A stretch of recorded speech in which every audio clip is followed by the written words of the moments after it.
আব্দুল আজিজ দেখতে তিনি একজন সৎ নিষ্ঠাবান মানুষ, চলনে বলনে যেন পাক্কা মুসল্লি, সবসময় মাথায় টুপি ব্যবহার করেন। কিন্তু তার কাজ হচ্ছে সমাজ বিধ্বংসী। তিনি এলাকায় ঘুরে ঘুরে ইয়াবা বিক্রি করেন এবং নিজ বাড়িতে বসে তা সেবনও করেন।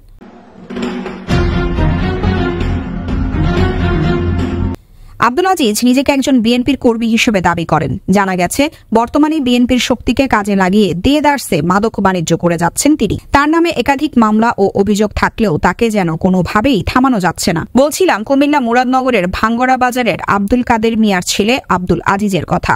পেশায় একজন রিকশা মেকানিক্স, এমনকি নিজেও মাঝে মাঝে রিকশা চালান। তবে মজার বিষয় হচ্ছে, যখন যে দল ক্ষমতায় থাকে তিনি সে দলের হয়ে যান। স্থানীয় সূত্রে জানা যায় তিনি নিজেকে নেতা হিসেবে দাবি করেন। নাম পরিচয় গোপন রাখার শর্তে এক ব্যক্তি জানান, আজিজ বর্তমানে তার নিজ এলাকা বাঙ্গরা বাজারের যুব সমাজকে ধ্বংসের মুখে ফেলে দিচ্ছে।